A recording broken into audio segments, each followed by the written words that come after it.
kauna-unahang Luzon-wide Coconut Farmers Cooperative Summit. Marami din tayong mga bisitang inimbitahan mula sa iba't ibang ahensya na magbabahagi ng kanilang mga programa at kaalaman na makakatulong sa ating mga kooperatiba.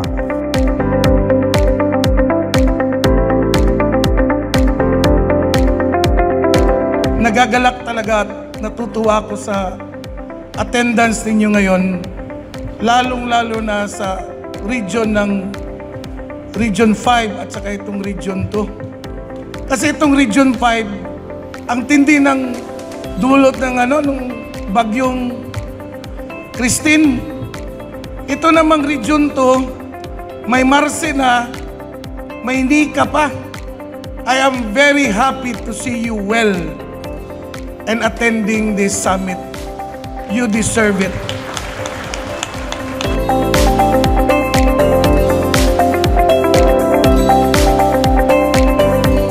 Naimbag nga daw and welcome sa mga taga Region 2 and Region 1. Welcome po sa Quezon.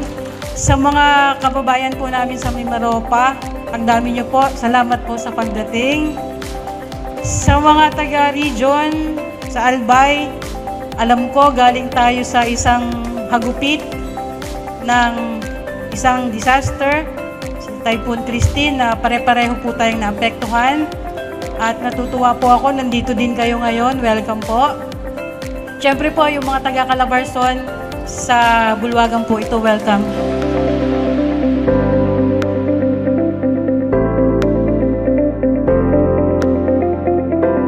Sa lahat ng mga kasamahan ko sa gobyerno and all the members of the co-op, magandang umaga po sa ating lahat. Cebuana de Aiko, taga Cebu. But before I will read the message of our Mr. Malasakit para sa inyong lahat, gusto ko lamang pong malaman from you kung are you familiar of the Malasakit Center? And ito po yung programa na para po talaga sa inyo, lalo na itong mga co-op members natin.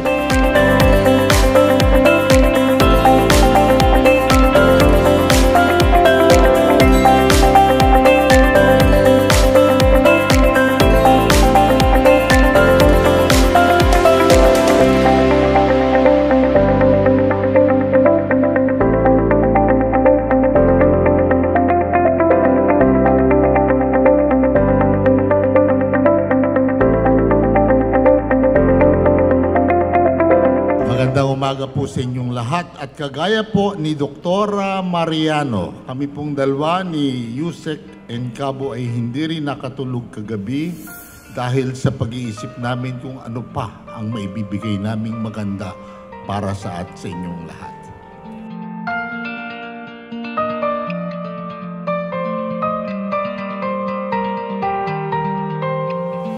The time for action should have been yesterday, but now is the time to act. Diba sabi nila, when is the best time to plant a tree?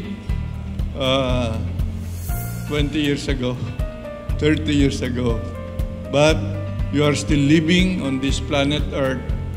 Hindi pa katapusan. Ay dapat, now is the day to act. Now is the day to plant a tree again. Thank you and good afternoon.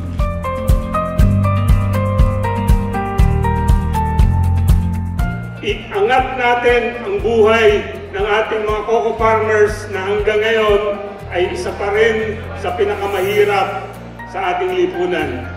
Upang sa ganon, hindi lang ang buhay ng mga coco farmers natin ang angat, pati na rin ang ating community at sa pangkalahatan ay ang ating mahal na bayang Pilipinas. Sa inyo pong lahat, God bless everyone. Sana po maging ligtas ang ating paglalakbay.